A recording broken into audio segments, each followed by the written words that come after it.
Merhaba arkadaşlar, ben Esra Rasul. Bugün 11. dersimize yetiştik. Matematik dersinin 2. bölümün son dersindeyiz, 7. kısmında. Konu başlığımız tam kare tamamlayarak denklemlerin, ikinci dereceden denklemlerin çözümü. Ondan önce yani tam kare dediği için biraz kök anlatmamız lazım. Bizim kökleri de 1. bölümün ilk dersinden beri okuyorsunuz. Hangi sayıların kökten çıkacağını, hangi sayıların çıkmayacağını ama nasıl çıkacağını, yani yakınlaştırarak nasıl çıkacağını biliyorsunuzdur. Yani bilmiyorsanız gidip bir bakın, öğrenin tekrardan. Mesela eğer x kare kök altındaysa çıktığı zaman x oluyor. Yani şu kare kalmıyor haliyle çünkü kökten çıkmış oldu. Her bir sayıda bunu not alarak yanınıza alın. Her bir sayı, her bir harf kökten çıktığı zaman artı ve eksi olarak yazılır. Tamam mı? Her bir sayı, her bir işaret harf diyelim, kökten çıktığı zaman bir kere pozitif, bir kere negatif olarak yazılır. Neden? Çünkü 3'ün karesi mesela. Ne diyorsun? 3 çarpı 3 eşittir 9. Değil mi? Eksi 3'ün karesi. Burada da aynı şekilde diyorsun ki eksi 3 çarpı eksi 3 eşittir 9. Çünkü sen eksiyi de ilk defa kendisine çarpıyorsun. Eksi çarpı eksi artı 3 çarpı 3 9. O zaman bu 9. Bakın hem artı 3'ün karesi 9 hem eksi 3'ün karesi 9. O zaman bu 9 kökten çıktığı zaman aslında artı mıymış yoksa eksi miymiş bilmiyorsun. Onun için sen ikisini de alıyorsun. Artı ve eksi olarak diyorsun. Artı da olabilir 3, eksi de olabilir. Bu nedenle sen 2 kökten çıkardığın zaman da 2 işaretle de onu kullanabilirsin. Anlaşıldığını umuyorum. Biliyorsunuz ki kökten çıkan sayılar kendisine 2 defa çarpılan sayılardır. Yani karesi alınan sayılar, bak şu sayının karesi alınmış, bu olmuş, bu kökten çıkabilir sadece. Diğer sayılar çıkabilmez. Mesela 2 çarpı 3 6 yapıyor. 6 kökten çıkmaz ki. Tamam mı? Sadece 2 defa kendisine çarpılan sayılar kökten çıkıyor. Gelelim örneğe. Örnek bir de diyor ki x kare eşittir 16. Yanınıza bir küçük not daha alın. Bu yazmıyor.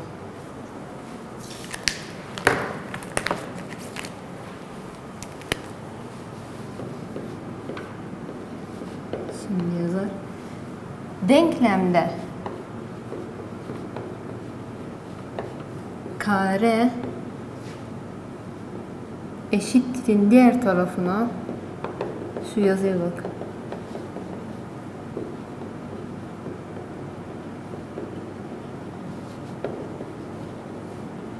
Ne oluyor? Şu kareyi ben eşittirin bu tarafına gönderdiğim zaman ne olur? Biliyorsunuz ki artı eksi oluyordu. Eksi artı oluyordu. Çarpı bölü, bölü ile çarpı oluyordu. Peki kare diğer tarafa gittiğinde ne oluyor? Kök olur. Tamam mı? Yazmada biraz zorlandık ama siz idare edin. Zaten okudum. Yazabilirsiniz yanınıza. Şimdi eksi ben her zaman tek bırakmam lazım. Peki eksi ne zaman göndereceğiz? X'in yanında bir eksi, bir çarpı, bir de kare var ise ilk önce eksi veya artıyı gönderiyorsunuz. Sonra çarpı veya bölü, en sonunda ise kareyi gönderiyorsunuz. Tamam mı? Kare x'in üzerinde ise en sona kalan sayıdır. En son gidecek olan kişidir. Çünkü o x'e en yakın olan kişidir. Tamam mı? Şimdi x'in yanında sadece kare var. Şu kareyi diğer tarafa gönderiyorum. X eşittir 16. O zaman kök altına girer. Kök altına girdiği için kökten çıkardığım zaman ne oluyor? 4. Artı mı eksi mi bilmiyoruz. Onun için diyeceğim y artı 4'tür, y eksi 4'tür. X eşittir artı 4 ve x eşittir eksi 4 olarak alınır. B'de ise x'in yanında bir artı 4 var, bir de kare var. Şu artı 4'ü ilk önce kurtulmam lazım. Çünkü x'e en uzak kişi o. X karesini aldım. Artı 4 diğer tarafa gittiği zaman eksi 4 oluyor. 0 eksi 4 eksi 4 oluyor. Burada ben kareyi diğer tarafa gönderdiğim zaman kök olur. Değil mi? Ama burada kare kalmaz, pardon. Ama biliyoruz ki hiçbir sayı negatif olarak kökten çıkmaz. Bunu sayıların çeşitlerinde, reel sayılarda size söylemiştim. Böyle bir sayı yok. Burada aynı şekilde not alalım. Eksi 4 mesela. Eksi yazık. Çözüm yoktur. Neden çözüm yoktur? Çünkü biz dedik ki eğer sayımız aslında artıysa 9 oluyor. Eksi ise de 9 oluyor. O zaman bu eksi nereden geldi? Öyle bir sayı olamaz çünkü. Tamam mı? Çünkü bizim eğer çıktığında artı veya eksi ise de köke girdiği zaman pozitif oluyor. O zaman bu negatif nereden geldi? Çünkü böyle bir sayı yok. Onun için bunu çözümü yok diyeceksiniz. Gelelim buna. Bir önceki derste hatırlıyor musunuz? Ben size demiştim ki iki kare farkında eğer iki sayı da kare ise iki sayı da kökten çıkabilen sayı ise ve aralarındaki işaret eksi ise bunun için iki parantez alıyorduk değil mi? Birini buraya eksilerin birini buraya yazıyorduk. Eksi bir işaret artı olarak bir işarette eksi olarak yazıyorduk. 4 de kökten çıktığın zaman 2 oluyor. 2'yi bir kere buraya bir kere buraya yazıyorduk değil mi? Biz böyle çözmüştük. Ve size demiştim ki bunu çözmek için başka bir yöntemi de var. O yöntem nedir? Aha, şimdi burada çözeceğimiz yöntemdir. Buraya bakarsan 4 kökten çıkabiliyor.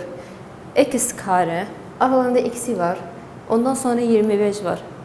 Bunu şimdi çözdüğüm yöntemle de çözebilirsiniz. Bu yöntemle de çözebilirsiniz. İki parantez açıp birine eksi birine artı koyabilirsiniz. 4'ü 2 kökten çıktığı zaman 2 oluyor. Her ikisine de yazabilirsiniz. Tamam mı? Ben ama şimdi size şu yeni yöntemle çözeceğim. Çünkü diğer yöntemi bir önceki derste çözmüştük. X'in etrafındaki sayılardan kurtulmam lazım. Bir ona çarpı 4 var, eksi 25 var, bir de karesi var. Ona en uzak olan eksi 25'i ben diğer tarafa göndereceğim. 4 eksi kare eşittir 0. Eksi olduğu için artı oldu. 25. 4 eksi kare 0 artı 25. 25 oluyor. Bunu direkt çözebilirsiniz ama ben içinizde anlamayan kişiler yüzünden böyle adım adım çözüyorum. Bu sefer eksinin yanında çarpı 4 var. Çarpı 4 diğer tarafa gittiği zaman bölü oluyor değil mi? Bölünmediği için böyle bırakıyorum. Bu sefer eksinin yanında kare var. Kareyi diğer tarafa göndereceğim. Ne olur? Kocaman bir kök olur. X de burada yalnız kaldı. 25 kökten çıkabilen sayı 4'e çıkıyor. X'ini de kökten çıkaracağım. Bir kere artı bir kere eksi olarak alınırlar. 25 kökten çıktığında 5 oluyor. 4 de kökten çıktığı zaman 2 oluyor. Yani x'in değeri artı 5 bölü 2 ve eksi 5 bölü 2. Bu birinci yöntem diyelim. İkinci yöntem olarak çözseydik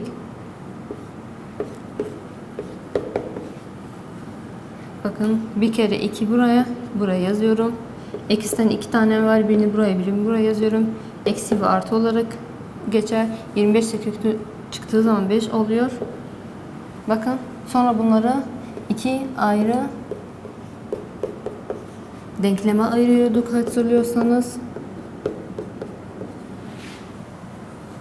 Bu diğer tarafa gittiği zaman eksi oluyor. Artı 5 oluyor. Bu da diğer tarafa gittiği zaman eksi 5 oluyor. Bu sefer 2'yi gönderdiğimiz zaman böyle olur. 5 bölü 2. Burada da 2'yi gönderdiğimiz zaman eksi 5 bölü 2 olur. Bakın aynı şey sonuç çıkıyor. Tamam mı? Yer kalmadığı için çözmüyorum. Buraya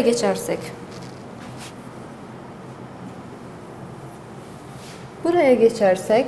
Bu soruda da aynı denklem eşittir 0 bu tarafta yazmış. Hiçbir fark etmiyor. Bizim amacımız eksi bulmak. Yanında çarpı eksi 2 var. Bir de artı 80 var. İlk önce artı 80'i diğer tarafa gönderelim. Eksi 80 oluyor. Eşittir. Eksi 2 x kare. Bunu terse çevirebilirsiniz. Hemen böyle 2x kare artı 80 eşittir 0 da yapabilirsiniz. Böyle verdiği için buna da alışın yani. Bu yüzden böyle çözeceğim size. Eksinin yanında çarpı eksi, bakın çarpı var. Çarpı eksi 2. Çarpı eksi 2 bu tarafa gittiği zaman bölü eksi 2 olur. Eksi 80 yazıyorum. Bölü 2. 2'nin işareti nedir? Eksi, onu da kendisiyle götürdü. Eğer eşitsizlik olsaydı işaret değişirdi ama burada denklem yine eşittir oluyor. X karesi kalıyor. Şimdi burada eksi ile eksi artı. Hani gider diyebilirsiniz de. 80 bölü 2 40 değil mi? Eşittir x kare. Bu da artı oldu. Kare diğer tarafa gittiği zaman kök oluyor.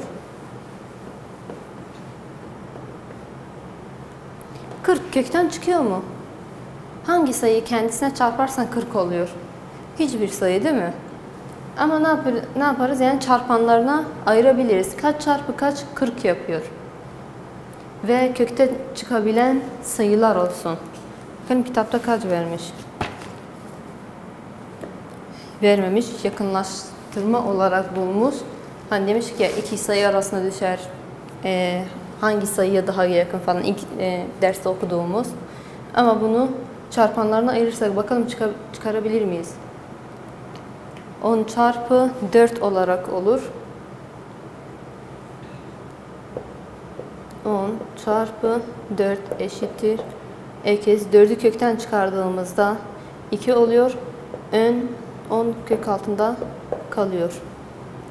Bu şekilde bu da çözülür.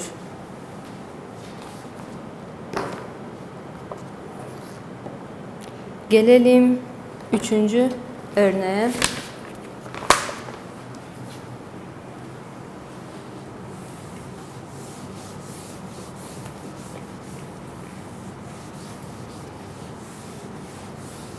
Üçüncü örnek biraz farklı şekilde çözülen bir sayı. Tam kareyi lütfen unutmayın. Bunları hepsini yazın. Ekranı durdup, ben silmeden önce ekranı durdup yazın bunları. Ben boşuna yazmıyorum. Tamam mı? Tam kareyi tamamlama. Ben yine biraz eskiye gideceğim. Mesela bizim okuduklarımızda neler vardı? A artı B'nin şuna tam kare diyorduk. Tam kareyi çarpanlarına ayırmak için ne demiştim? Bunun karesini alıyoruz ilk önce. A kare oluyor. İkinci adımda 3'ünü de birbirine çarpıyorum. 2 çarpı B, 2B artı olduğu için artı 2B. 2B çarpı A, 2B A artı B'nin de karesini alıyorum. B çarpı B, B kare. Bu eksi olduğu zaman sadece buraya eksi oluyordu. Onun için yazmayacağım. Ama tam kare şöyleydi. Nasılmış? Yani son terime baktığımızda bunun karesiydi. Yani kökten çıkabilen bir sayı. Değil mi? Ama bizim burada bir tane örnek vermiş. Örnek 3'te. Diyor ki soru nerede? Soruyu yazmamışlar, unutmuşlar. Biz yazalım. 2x kare artı 14x artı 15. Bu soruyu kitapta yazmamışlar. Sadece çözüme başlamışlar diyecek. Siz bunu yazın. Diyor ki tam kareyi tamamlayın. Diyor ki bu bir tam kare. Ama eksik var. Siz onu tamamlayın. Eşittir 0. Buna dikkatlice bakın. Tam kareyi tamamla. Şimdi buna bakarsak yani bunu nasıl tam kareye çevireceğiz? Tam karemiz buydu ya. Bunu çevirmek istersek 2 kökten çıkabilen bir sayı değil. Bizim ilk önce zaten bundan da kurtulmamız lazım. Daha önce bir soru vermemiş mi? Vermemiş. Neden?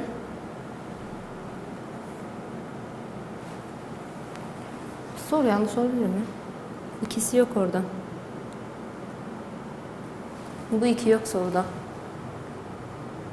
İkincisini tamam kitapta da yanlış yapmışlar. Kareyi kökten çıkardığımız zaman x kalıyor. Demiştim ki ikinci adımı siz atıyorsunuz. Üçüncü adımda kökten çıktığı zaman kaç yapıyor onu buraya yazıyorduk. Ama 15 kökten çıkmıyor. Yani bu soruya ait değil. Onun için biz ondan kurtulup kendimiz bulacağız o üçüncü terimi. Yani bu soruda üçüncü terim eksik. Ondan diyor zaten tamamlayın diye.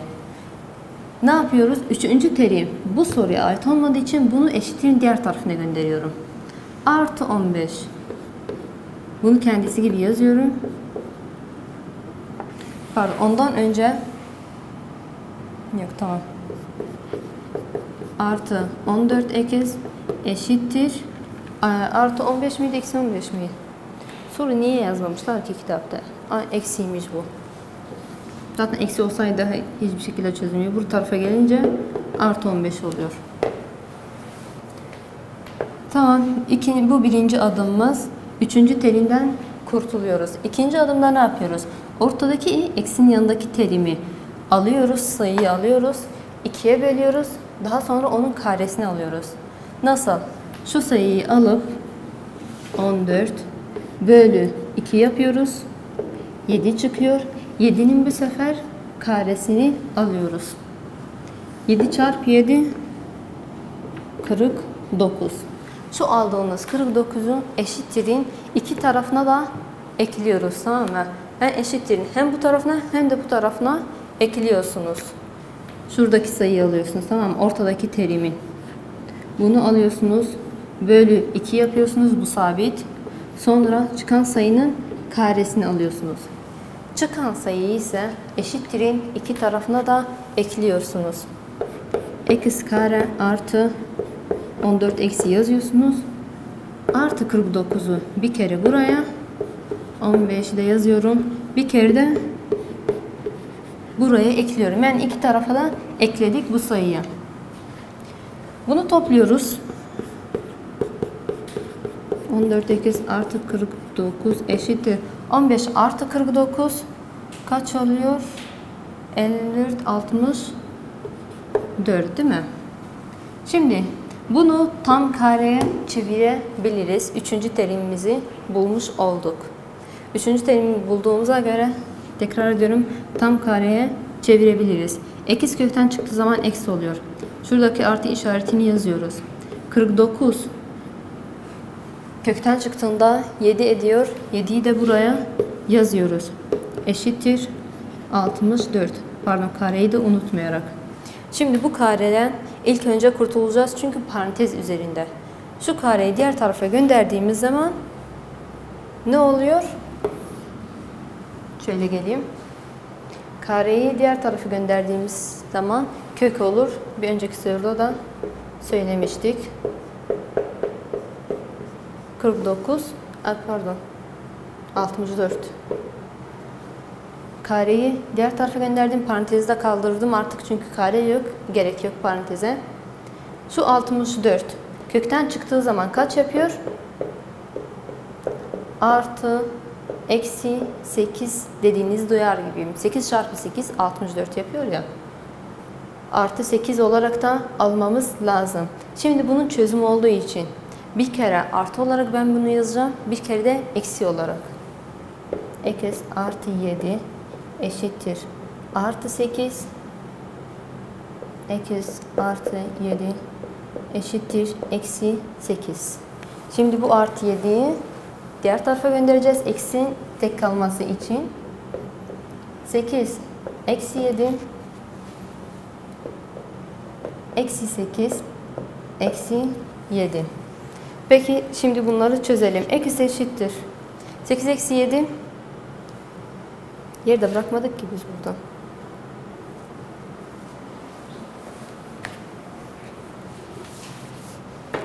Kusura bakmayın. Bunu böyle yapalım. X eşittir. Kaç yapıyor? 8'den 7 çıkınca 1 oluyor değil mi? Bunu da buraya yazayım hemen. Tamam. Eksi 8'li bir defa da alıyorduk. X eşittir 7 bu tarafa gittiği zaman eksi 7 oluyor. Eksi ile eksi toplanır ama eksi işaretini alır. 8'den de 7 kaç oluyor? 15. Yani x bir kere 1, bir kere de eksi 15'e eşit oluyor. Çözümümüz doğru. Başka bir örnek vermiş mi? Vermiş. Hızlıca onları da çözelim size. Bunu yazın bir kenara. Hem ikinci soruyu da çözdüğümüz zaman daha da anlamış olursunuz. Yazın ha.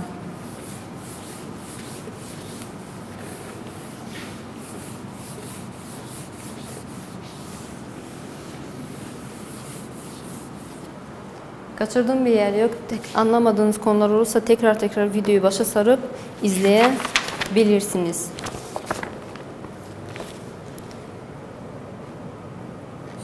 Şu an örneği biraz da yanlış yazdıkları için kafanız karışık olabilir. Ama konu çok kolay. Eksi 2 eşittir 0. Mesela bu soru daha kolay ve hızlıca çözelim. Abiyle mi yazsın?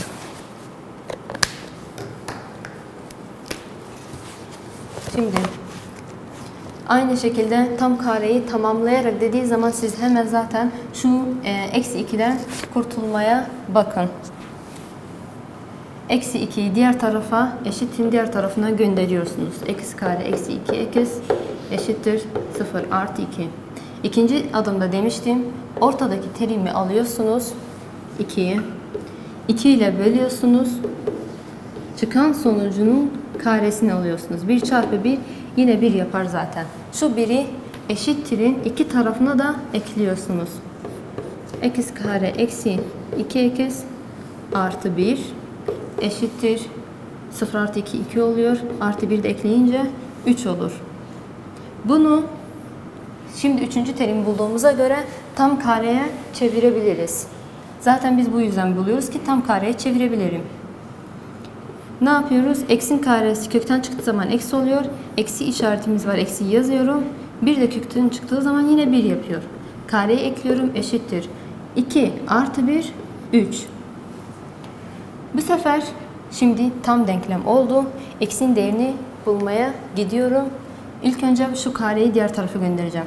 Eğer kare eksiğin üzerinde olsaydı en son gönderecektik. Ama burada parantezin üzerinde, parantezden kurtulmam için ilk önce parantez üzerindeki kareyi diğer tarafa göndermem lazım. Gönderdiğimiz zaman kök oluyor. Eksi 1 eşittir kök altında 3. Ama bir kere artı, bir kere eksi olarak tabii. Çünkü daha 3'ün artı mı eksi mi olduğunu bilmiyoruz. Tamam mı? Onun için bu artı. Eksi 1 eşittir eksi 3. Eğer eksi 1'i diğer tarafa gönderiyorum. Eksi yalnız kalsın diye. Artı 1 olur. Burada da aynı şekilde eksi 1'i diğer tarafa gönderiyorum. Artı 1 olur. Sonucu bu kadar. Neden? Çünkü 3 kökten çıkmıyor. 1 ile de toplayamayız çünkü bu kök değil. Böyle bırakacağız. Tamam mı? Bunun sonucu bu kadar. Örnek 4. Biraz farklı bir soru. Bunu da çok güzel dinlemeye çalışın. 3x kare eksi 10 eşittir kaçmış? Eksi 3. Peki biz şimdiye kadar okuduğumuz tüm eksilerin yanında hiçbir sayı yoktu.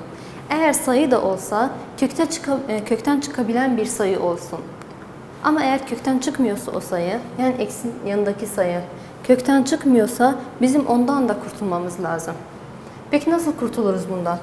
Şu 3'ten kurtulmak için ne yapmamız gerekiyor? Hepsini, yani sorunun hepsini 3'e bölmemiz gerekiyor. Diyeceğiz ki bunların hepsi bölü 3 yapacağız. Tamam mı? Bölü 3 yaptığımız zaman bu kalmıyor. Biliyorsunuzdur çünkü sadeleşirler. Hemen yapalım. 3x kare bölü 3 eksi 10 bölü 3 eşittir eksi 3 bölü 3. Tamam, denklemin komple bölü 3 yaptık. Sadeleşir biliyorsunuzdur. Bakın x kare yalnız kaldı. Bizim amacımız da zaten bunu buradaki 3'ten kurtulmaktı. Buraya gelebilir, hiç sorun yok. 10 bölü 3 bölünmez, kendisi gibi yazıyorum. 3 ile 3 de sadeleşir. Eksi 1 kalır. Eksiyi unutmayın ha. Şu eksi çok önemli. Eksi 1. Burada 3. terim eksik. 3. terimi bulmamız lazım. Peki nasıl? Umarım yine soruda bir hata yoktur. Hata yokmuş, tamam. Ne yapıyoruz? 10 bölü 3'ü. Burada x var ama. Var mı kitapta? Yok. Yanlış yazma konusunda bir numaralı. Burada x olmalı. Biliyorsunuz ki tek kalan yalnız olan x'in yanındaki sayıyı biz alıp 2'ye bölüyoruz. Burada kitapta koymamışlar. Siz koyun yanına lütfen, tamam mı? Şimdi 10 bölü 2'yi 10 bölü 3'ü pardon alıyorum. Böyle şöyle yapalım. Böyle 2 yapacağız. Tamam mı? Nasıl böyle 2 olacak? Bunun altında 1 var biliyorsunuz. 10 bölü 3 kendisi gibi yazıyorum. İşareti çarpıya dönüştürüyorum. Bunda ters çeviriyoruz. 10 çarpı 1 10. 3 çarpı 2 6. Aralarında sadeleştirme var. 2'ye sadeleşirler. 10 bölü 2 5 oluyor. 6 bölü 2 de 3 oluyor. Yani 5 bölü 3'ü eşittirin iki tarafına da ekliyorum. Hayır pardon, karesini de alarak. Karesini almayı unuttuk. İlk önce bölü 2 yapıyoruz, sonra karesini alıyorduk. 5 çarpı 5 25. 3 çarpı 3 9. Şimdi gelelim x kare eksi 10 bölü 3 x artı 25 9 eşittir eksi 1 artı 25 bölü 9. Kesir. Bunun altı 1. Paydalarını eşitlememiz lazım. Bunu çarpı 9, bunu da çarpı 9 yapıyorum. Çarpı 1, çarpı 1 yapıyorum. Bunun paydasını hem bunun payını ve paydasına çarpıyorum. Bunun payını ise bu x'inin paydasını, pay ve paydasına çarpıyoruz. Bunu da aynı zamanda tam kareye çevireyim ki biraz küçülsünler, değil mi? Çok kalabalık olmasın burası. Kareye ekliyorum. Eksi kare kökten çıktığı zaman eksi oluyor. Eksi işaretim var. Yazıyorum. 25 kökten çıktığı zaman 5. 9 kökten çıktığı zaman 3 oluyor. Eşittir. Bunu tek kesir haline yazıyorum. Eksimiz var, yazıyorum. 1 çarpı 9 9 artı 25 çarpı 1 25. 1 çarpı 9 zaten 9 yazıyor. 9 da bir kere yazıyoruz. Çünkü paydalar artık eşitlendi. Tamam mı? Bunları eksi var, artı var. Ne yapıyoruz? Çıkarıyoruz. Eksi 5 bölü 3. Aynı zamanda bu kareyi de diğer tarafa gönderelim, tamam mı? Çünkü hem yer kalmadı hem de artık anlayın bunları. 25'ten 9 çıksın kaç oluyor? 16 değil mi? Şu kareyi de diğer tarafa gönderdiğimiz zaman kök oluyor, tamam mı? Şu kökten kurtulmak için bakalım içindeki sayılar kökten çıkıyor mu? Evet, 16 çıktığı zaman 4 oluyor. 9'a çıktığı zaman 3 kalıyor. Eksi 5 bölü 3 eşittir. Artı eksi 4 bölü 3. Benim niye yerim kalmadı? Artı ve eksi. Bir kere eksi olarak bir kere artı olarak alın. Tamam mı? Bunu bu tarafa gönderdiğimiz zaman x eşittir 4 bölü 3. Eksi işareti artı olur. 5 bölü 3. Paydaları da hazır eşit. Hemen toplayabiliriz. 4 artı 5 9. Paydaları da eşit olduğu için bir kere yazıyorum. Eşittir. 9 bölü 3 3 oluyor. Bu bir kere artı olarak aldığımız. Aynı sayıyı bir kere de eksi olarak alalım. Demiştim ya, kökten çıktığı zaman bir kere artı olarak alınır. Bir kere de eksi olarak. Aynı şekilde bunu diğer tarafa gönderiyorum. Eksi 4 bölü 3. Ne olur? Artı 5 bölü 3. Eksi ile artı çıkarılır. Büyük sayının işaretini alır. 3'ü kendisi gibi yazıyorum. 4'ten de 5 çıksın. 1 kalır. 5 daha büyük sayı olduğu için artı işaretini alır. Bu biraz detaylı anlatılması gereken konu. Eğer anlamadıysanız geriye